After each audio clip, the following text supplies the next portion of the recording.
Bonjour, je m'appelle Rémi, je suis français et j'aime lire, apprendre d'autres langues et surtout me partager de la musique avec les autres. Je joue du violoncelle et j'aime faire ce qu'on appelle de la musique de chambre.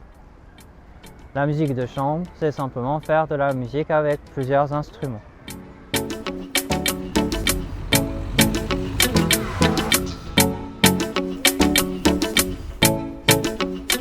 En 2018, le français a 300 millions de locuteurs dans le monde, dont 235 millions qui l'utilisent quotidiennement.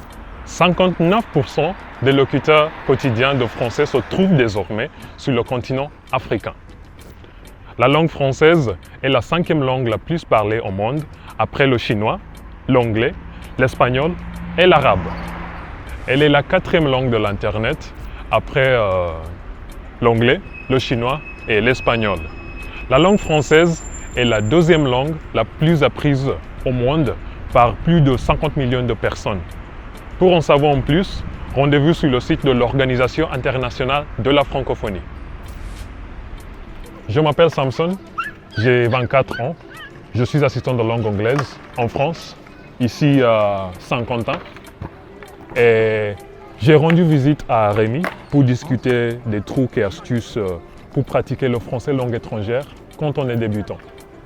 Voilà l'histoire. Wow, il est lourd. Oh, ça? Oui, c'est un des plus gros dictionnaires en français. Et il y a à peu près toutes les définitions et à peu près tous les mots de la langue française. Je vois. Tu voulais me voir, tu m'as écrit un SMS? Oui, c'est vrai. J'ai une question. Pour améliorer son français, pour un débutant, qui veut améliorer son niveau de français? Qu'est-ce qu'il faut faire pour la compréhension orale, compréhension écrite, production orale, production écrite? Pour les examens, comme le DELF, ou simplement pour améliorer en général le français, je pense qu'il faut commencer par comprendre des points importants. Pour la production orale, le point le plus important est l'ordre des phrases, l'ordre dans la phrase. Une fois qu'on a l'ordre dans la phrase, c'est assez facile. On va avoir, par exemple, moi, acheter des fleurs. Tous ceux qui parlent français, précisément, vont comprendre la phrase. Même si elle n'est pas correcte, ou certains vont dire « Ah, ce n'est pas correct », mais il faut faire des erreurs. C'est important. Faire des erreurs, apprendre à se tromper. Une fois qu'on a la structure, après, on peut améliorer cette phrase. Et on va dire « j'achète des fleurs ». Et tout ça, c'est important pour la production orale. D'abord se tromper et ensuite s'améliorer. Pour la compréhension orale, ce qui est important, c'est de s'entraîner beaucoup. S'entraîner beaucoup, ça signifie écouter beaucoup de chansons et beaucoup de programmes, surtout des chansons. Alors pourquoi? Parce que plus on écoute, plus on va comprendre sans le savoir. Qu'est-ce que tu écoutes comme chanson? Oh, moi, j'écoute du rap, du rock, des fois, des chansons traditionnelles, traditionnellement françaises et aussi traditionnellement kenyan, un tout petit peu de tout. J'écoute la même chose et je peux précisément proposer. Et l'important, c'est de pouvoir en écouter. Et à chaque fois qu'on écoute une chanson, il faut regarder les paroles. On regarde les paroles en même temps que la chanson et on suit petit à petit. Et après, on peut chercher dans un dictionnaire. Si on veut comprendre le sens des paroles, mais on peut déjà s'entraîner comme ça. Si on tombe sur un mot qu'on ne comprend pas. Exactement. Et ça, c'est le plus important pour la compréhension orale. C'est beaucoup d'entraînement. Il faut plutôt regarder aussi des films ou des divertissements pour un débutant pour enfants. Parce que TV5 Monde est souvent très dur ou plus dur. Donc il faut beaucoup sélectionner, il faut beaucoup regarder. Et selon son niveau. Je crois qu'en TV5 Monde, il y a plusieurs émissions. Oui, et il faut regarder par niveau. Bien choisir les niveaux. Oui, oui, c'est ça. Pour ce qui est de la production écrite et la compréhension écrite, est-ce que tu veux voir comment on peut faire grâce à un jeu? Volontiers. Alors, c'est un vieux jeu hein, qui s'appelle Elixir. Et c'est simplement pour montrer ce qu'il faut faire pour précisément un débutant. Pour les adultes et pour ceux qui, on va dire, ont plus d'expérience ou ceux qui veulent apprendre tout seuls, ils peuvent lire des contes pour enfants. Parce que comme je l'ai dit dans la production orale, il y a des phrases simples, pas du tout complexes. Donc, il faut en lire. Et les contes existent dans toutes les cultures. Donc là, on va avoir des cartes. Et une carte, ça peut être très important puisque on a à la fois... les contes, est-ce qu'il y a un exemple des contes français Par exemple, on a Le Petit Poucet. Le Petit Poucet. Explique un peu. Le Petit Poucet, c'est un jeune homme qui est très intelligent. Et ce jeune homme très intelligent a des frères et sœurs. Il a des frères, précisément. Il a des frères et ses parents veulent tuer leurs enfants parce qu'ils coûtent trop cher. Et ce conte-là est écrit facilement. Donc, en gros, les phrases sont très courtes, très simples. Et on voit comment le Petit Poucet arrive à sauver ses frères et sauver sa famille. Oui, c'est... Mais disons qu'on trouve beaucoup d'exemples et ça, c'en est un. Okay. Mais il y en a beaucoup. Okay. Pour les cartes, ce qu'il faut, c'est pour la compréhension notamment écrite, c'est souvent associé les images aux mots. Donc ici, on a par exemple la plume de griffon. La plume de griffon, oui. Et par exemple... c'est quoi un griffon? Un griffon, c'est un gros oiseau de légende. De légende, c'est un gros oiseau de légende. C'est fictif. C'est un gros oiseau imaginaire. Okay. Et là, ici, on peut faire par exemple la plume. Et on doit deviner. Qu'est-ce que c'est. C'est une plume. Et on peut dire aussi la plume. Qu'est-ce que c'est? Est-ce que tu peux dessiner une plume? On peut faire les deux. Et ça, c'est pour tout âge. Et aussi, on peut faire un exercice donc, en production écrite, pour pas seulement la compréhension, puisque précisément, on va avoir par exemple coffre-fort,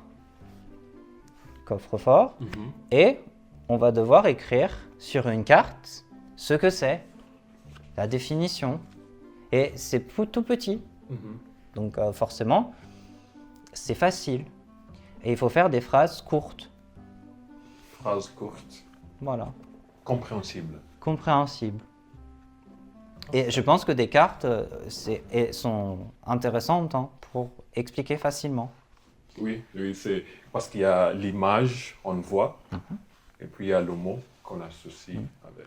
Et on peut faire beaucoup d'exercices différents avec. Waouh! C'était instructif ça. Et si tu veux, on en reparlera au lycée quand on se reverra. Là, j'ai du travail, donc on en reparlera à ce moment-là. Ok, merci beaucoup. De rien. Et peut-être avant de partir, tu es prof de français? Oui, au lycée. Au lycée, ok. Et normalement, ici en France, les professeurs travaillent combien d'heures dans la semaine? On travaille 18 heures. 18 heures chaque semaine. Ok. Et c'est comment ta journée typique? Ma journée typique, c'est d'attendre donc les heures de cours consacrées aux élèves. Ça peut être 5 heures, ça peut être 2 heures. Mais c'est aussi beaucoup de préparation de cours, beaucoup de corrections, de copies, Et occasionnellement, on doit remplir des papiers officiels. Mais beaucoup de préparation surtout. Beaucoup de préparation. T'aimes bien? Oui. Sinon, je ne continuerai pas à le faire. Ok, je te laisse travailler. Pas de problème. Oui. Moi, je vais chercher la sortie. Tu m'accompagnes, Je s'il viens te avec plaît? toi. Oui. Merci beaucoup. De rien. Voilà. J'espère te voir bientôt. Moi aussi. Au revoir.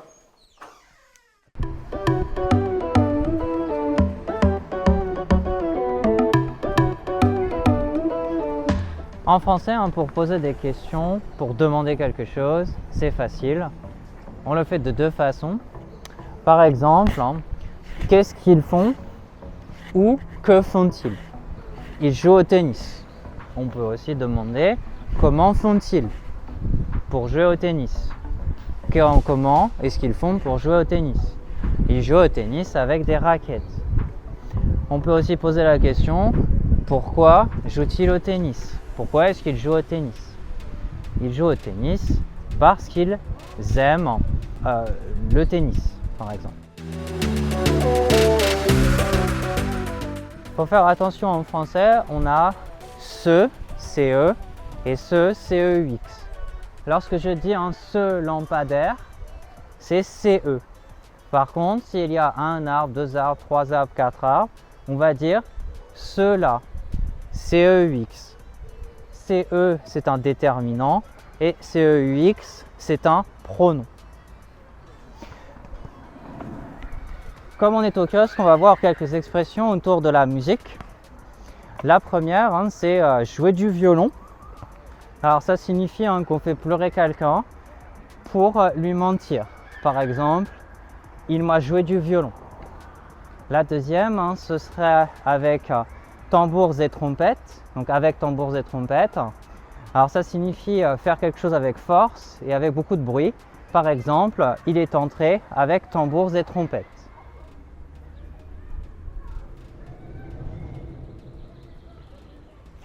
Pour raconter une histoire, on va utiliser en français, par exemple pour l'histoire d'une personne. D'abord, je suis bébé, puis je suis un enfant. Ensuite, je suis un adolescent. Par la suite, je suis un adulte. Et enfin, je suis vieux ou je suis vieille. Au départ, le français n'était pas une langue unifiée. On avait par exemple des variantes des langues régionales, le picard en Picardie, au nord de la France, le breton en Bretagne, à l'ouest. À partir du XVIIe siècle, on a commencé à unifier la langue et avec des hommes comme Luc Ferry et avec l'école française pour tous, on a commencé à avoir de moins en moins de langues régionales et c'est pour ça qu'en France, il n'y a pas beaucoup de variations.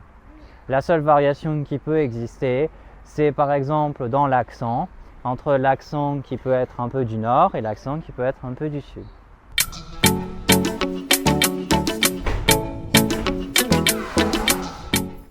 Je suis dans une rue, je marche. Et si on veut savoir l'adresse, on a à regarder deux choses. D'abord le numéro, qui est juste en haut ou en bas. Donc là on a le numéro 13.